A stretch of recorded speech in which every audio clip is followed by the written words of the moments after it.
See, this is a performance review time. A lot of companies are doing performance review. Some people have already completed it. Some people are in the process. Every time we go mechanically. Companies do it mechanically. Employees do mechanically. And I have seen so many performance reviews in my life that there is no insight in the performance review. The performance review is actually a time for reflection.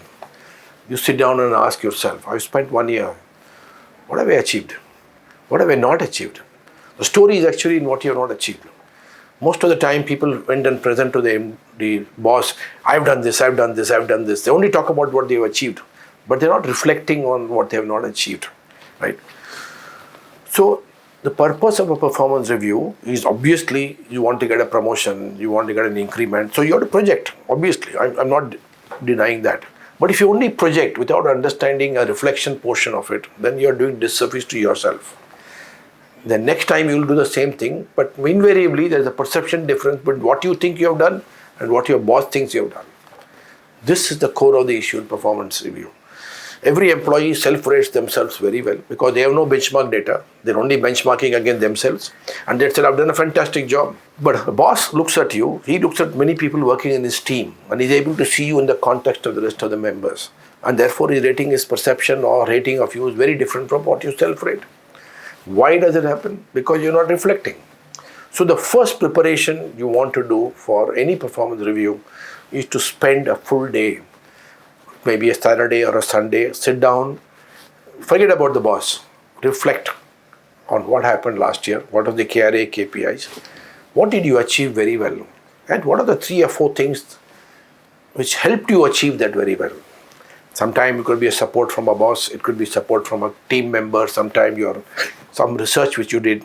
So first is, when you look at the last year, look at your own success stories and try to learn from that. What can you carry to the next year, that is current year.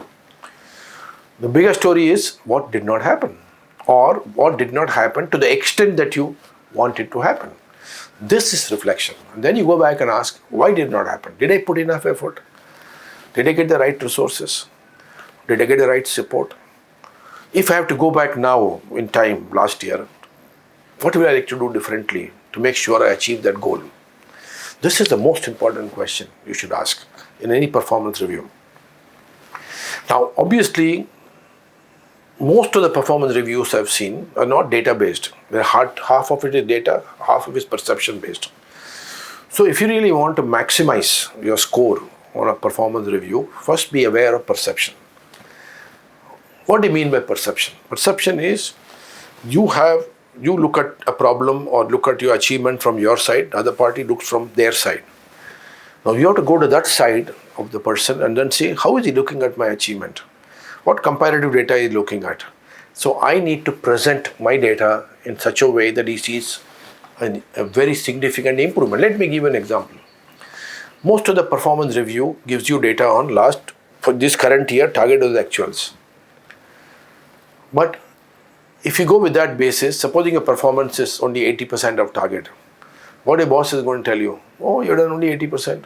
Sorry, this is perceptionally, factually also you're not doing well. So what you should do, go and look at previous year.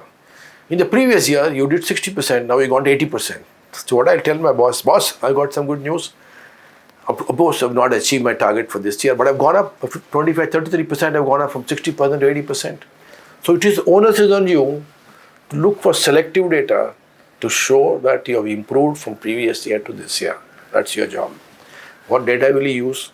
For example, if the boss is, you're supposed to submit a report or your monthly report or whatever it is, and you've been submitting it.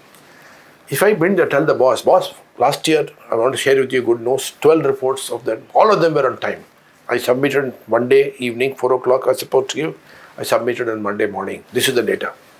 So what are you doing to the boss? You're trying to put data in front of him to change his perception about you. Hey, this guy is timely. Hey, this guy is improving continuously with time. So all the points which you think are important to show an improvement from your side, collect it. Make a document of this. Many times bosses may not read, but the moment you mention some of the data, he quickly glances it, his mind changes. So you're also making his mind in the process, because that will help you in the current year. Right. So the second aspect, apart from reflection, is collect positive evidential data to show improvement over last year, in addition to achievement against current year target. This is a very important point. The third point in performance review invariably is why you have not achieved your target. Everybody goes on to a defensive. No, I didn't get this, I didn't do this, this was like this was like this. That's not what boss is looking for. Boss is looking for what I told you earlier, reflective thought. And then say, boss, yes, I reflected on that. And these are the three reasons which I think prevented me from achieving the target last year. These are the three changes I'm going to make in myself. And these are two things I want from you. This year, I want to hit the target. So please help me, and I'm going to help myself. Now, this kind of conversation when it comes in front of you, boss is saying, hey, this guy is mature. He's willing to accept that he's not achieved, because data tells the truth. But he's willing to reflect on himself, come up with some action items, he's come up with some plan of action to improve. Now, I want to have some subordinate like that. So these are how you change the perceptions the boss has with you, especially when you're not performing very well. Thank you.